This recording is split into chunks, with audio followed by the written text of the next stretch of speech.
from the Denver Broncos Media Center, welcome to Broncos Country Tonight with Ryan Edwards and Benjamin Allbright. The Broncos made a signing today. They signed running back Mike Boone, formerly with the Minnesota Vikings. Ben, what'd you think about that move? He was in a bit of a log jam in Minnesota. He was the third tailback there, although he'd really be a number 2 anywhere else.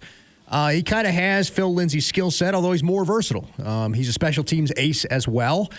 He weighs 20 more pounds than Phil Lindsay and can hold up in pass pro, as well as being an explosive threat who can go between the tackles. So he's like Phil Lindsay plus in a lot of these cases. And a lot of fans aren't going to want to hear that because they got this local attachment to Phil, and I get it. It's cool. But at the same time, if you got to look dispassionately at what benefits your team, Mike Boone gives you everything Phil Lindsay does and more.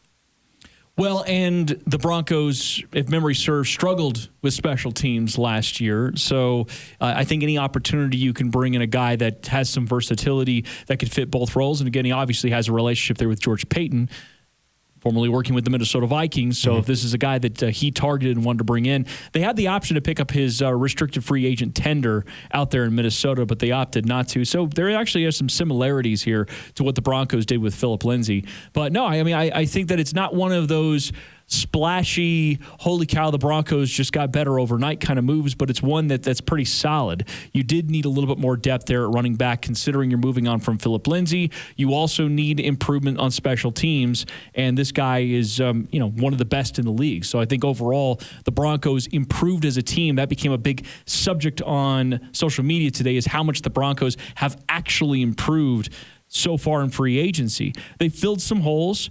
They haven't necessarily changed the trajectory of their team just yet, because I think anytime you add just one corner and one running back on top of the guys that you said you were going to bring back, I don't think you necessarily immediately say, oh, this team went from a 5-win team to a 7 or 8 or 9-win team.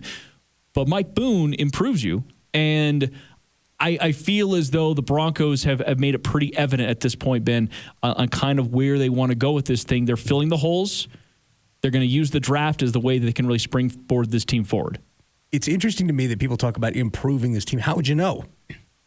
On paper, it's, you have whatever. Like, how would you know if the team improved until they play? So you can talk about on paper all you want. Did the Patriots improve? They turned over the roster, but did they really get better? I don't know. They spent a bunch of money. I don't know if they're going to be improved. Right. I hate it when people say stuff like that because you don't really know. Like, the better question to ask isn't did they improve? It's did they fill the needs that they have? Have they adequately filled the needs? Are there already glaring holes on the roster? Let's start there and go from there. And there is a glaring hole at safety, right? Still need another corner. You need a safety. You need another inside backer. But free agency isn't done yet. Neither is the entire offseason. Correct, and that's the thing. Some of these players are just coming available. Patrick Peterson signed a deal today. He's with the Vikings Minnesota now. But some of these people are just coming available as teams belt tighten. You get kind of that second wave. You bring guys in, then you cut a few more and things like that. And you can get – that's where your value is. Those mid-tier guys that come available that you didn't really expect – that's where you end up spending the B- money on the B- talent, and it's equivocal. They have a plan. We've delineated that plan, and they're being patient right now. They want to maintain some flexibility just in case the Deshaun Watson thing, and we've got some other stuff to get to on that, a little bit later. And they in that flexibility, they also want to be able to pursue some other items if they come available. So what they're doing right now is kind of biding their time and waiting for those things to happen. It's a little bit disingenuous too that when you're talking about how, well, on one hand, they're overpaying for things, and on the other hand, they're not doing enough. And so I feel as though both of those conversations are taking place on social media right now of people saying, I don't want my team to overpay. I don't want to win free agency yet. I want them to do a lot of things to improve this team. Oh, it's a 5-win team this last year. They have to know. George Paton has to know when he walks in the door that this team isn't good enough. Well, no, he took an assessment of the team, and he realized the best course of action was something he wanted to do all along, which is draft and develop and try to retain the players that make you better. So George Paton said that was his outside observation when he walked in the door. He did a deep dive on all the film, take a look at all these players, and that's what he came away with. He's like, there's some talent on this roster. I want to retain it, and then I'm going to try to improve through the draft. And that sounds like a pretty sound plan, I think, almost anywhere unless you have a narrative. George Paton felt like this roster was close. He took this job because he called it a, quote, sleeping giant. He felt like this roster was close. So the idea that he was going to make wholesale changes was never something that was realistic to begin with. I mean, he told you in the presser. He laid it out there. So I just don't understand these people that are like, we need sweeping change and and all this kind of stuff. And he told you he wasn't going to do that. He told you he was going to come in and not overspend. They were going to be aggressive, but not overspend, not reckless. He told you that he felt like the roster was already a sleeping giant, just needed to grow.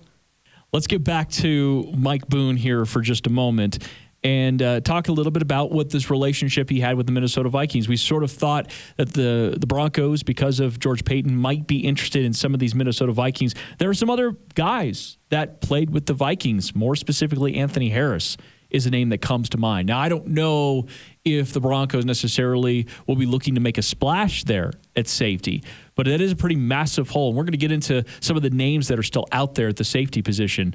But, I mean, it seems like that relationship, that understanding of that roster, heck, even just being in the NFC North and seeing a lot of these guys. We said the same thing about his relationship with Vic Fangio. He knows Vic Fangio. He knows exactly what his defenses can do. So I sort of feel like this might not necessarily be the last guy we see either from the Vikings or the NFC North. I would agree with that. Peyton's going to default to familiarity. I would agree with that. I don't think it's necessarily going to be the Denver Vikings. No. But I think you could see 2 or 3 players, that he feels are underdeveloped gems over there. To be honest with you, that's how the Broncos have gotten away with finding some star players to begin with. Coming up next on Broncos Country Tonight, Broncos defensive end Shelby Harris joins the program. What did it mean to get that new contract? We'll talk to him next.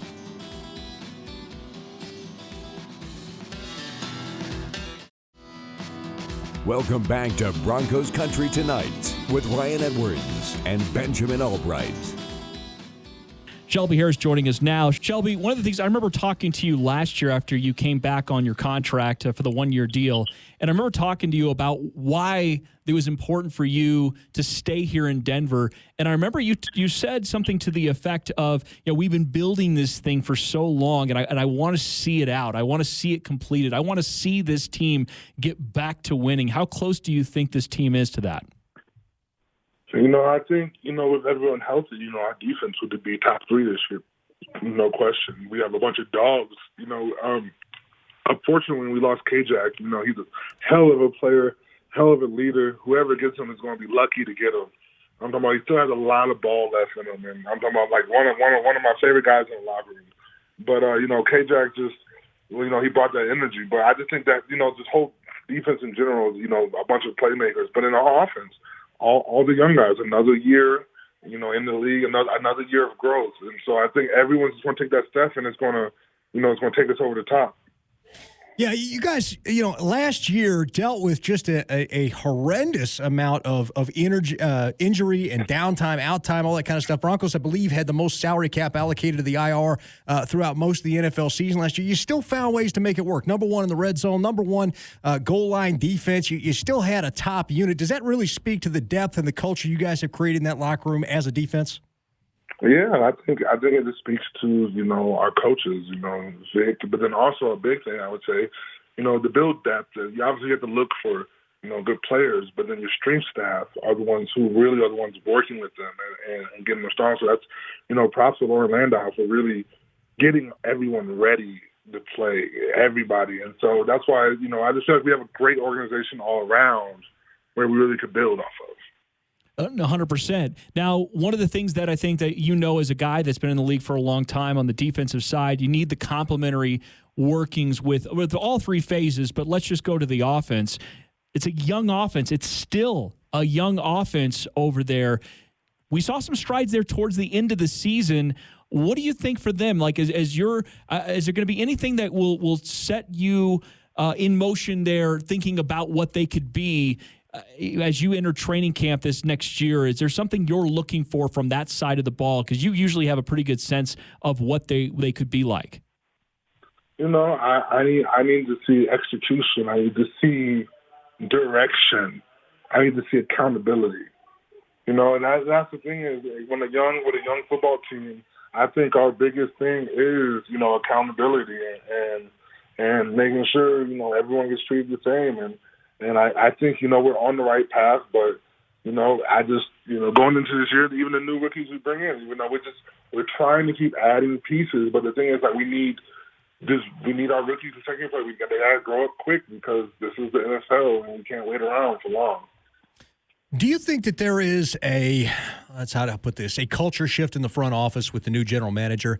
Because it had been intimated to me, you know, kind of privately that over the last, you know, few years or whatever, that guys coming into the Broncos had kind of been saying, well, I'm playing for that next big money contract somewhere else because they're not going to pay me here. George Paton comes in, talks about taking care of his own, and the first thing he does right out the gate is he says, we're going to take care of Shelby Harris. We get that done. They talked about getting Justin Simmons done. They're working on that. Do you sense that there's a shift now and that maybe this organization is going to make sure that they value the guys that they develop here? You know, it was out there. Everyone knows, you know, with the Broncos, like it was always that feeling of we didn't take care of our own players, and you know, I just feel like, you know, we're taking the crucial first steps and showing all the young players, you know, you go out there, if you bust your ass for me, you know, we'll take care of you, and that's all you want as a young player is you know, if you're going to go out there and do the work, you want to be compensated for it. You don't want to be getting put through the ringer and everything. And honestly, I have faith, you know, that Justin's deal is going to get done, and I hope everything happens because, you know, the man deserves it. And I think, you know, if it's just based off of, like, you know, he's a great leader, you know, a great person. He's always in the community. Like, that Justin's somebody that needs to be on his team for years to come. He is the definition of a Bronco. And so, you know, just with them taking steps like that, you know, it definitely will instill trust into the players. To have a GM speaking to the fans, speaking to the media, but also speaking to the locker room in that moment, that felt like an important time for George Paton as he's sort of presenting it, because it's not like you guys aren't hearing the things he's saying there out in public. How refreshing is it, I guess in this case, he said he was going to accomplish it and he found a way? You know, it's just, you know, it means a lot to me because, you know, they came with a legit offer, and so it showed me that they really actually wanted me back. So that just, you know, I swear, all I've ever wanted was just to feel like I was wanted, and for the Broncos to prove it, and they did it. And George said it from the beginning. I was a priority, and he made it clear. So, you know, I have all the respect for George. You know, this week he became my best friend. And you know, I just you know, I'm really happy to, you know, be back with the Broncos. McTelvin Agim, who was a rookie last year, third rounder, he's going to have to step up into a bigger role. And of course, we know what Mike Purcell can bring. What do you think about the prospects of your defensive line? Because I know you guys are a really tight knit group, but you've seen some changes over the last couple of years. Man, those two are some dogs. You know, Dre's an animal out there. No, like, I don't think a single person's worried about him out there. I think he's gonna go out there and, you know, I wouldn't be surprised if he throw up 18 sacks on him. You know, Dre's a great pass rusher, and you know, he's just getting better every year. And then Sosa, you know, Sosa goes out there and he just works his tail off, and that's all you can ask from a young guy. You know, he's still learning, and you know that's expected. But Sosa's a hell of a player, and I'm excited to see both of those guys out there this year. It's been a long journey, and I think anybody in the NFL, the only thing they really want, they just want respect from their peers, you know. And I feel like, you know, from the media and from the actual players, you know, it's finally starting to happen. So I appreciate it all. Awesome, Shelby. Appreciate the time tonight. Thanks so much. Coming up next, Pro Football Focus's George Chahrouri joins our show. We're going to talk to him about the Broncos' acquisition of Ronald Darby. Why does he like that signing so much? He'll tell us next.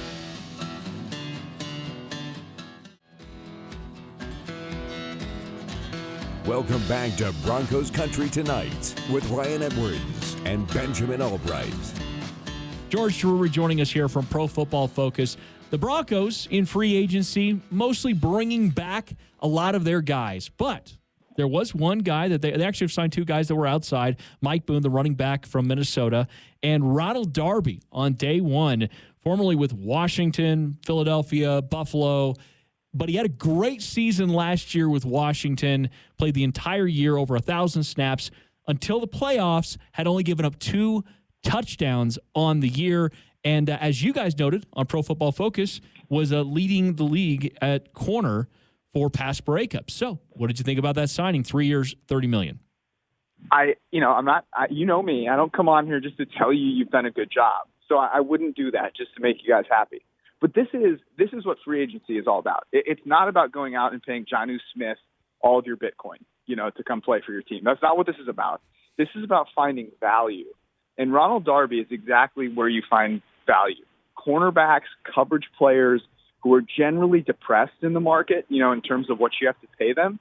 And if you can find a scheme in which they fit, they can be massively valuable. And I think that's what Darby can be. He's 92nd percentile in PFF grade and single coverage. I think Vic will know exactly what to do with him. You're paying him $10 million, which is exactly what Brad Spielberger, our cap specialist, had him pegged at over on PFF.com. But this is strengthening an area that is valuable and that they need it.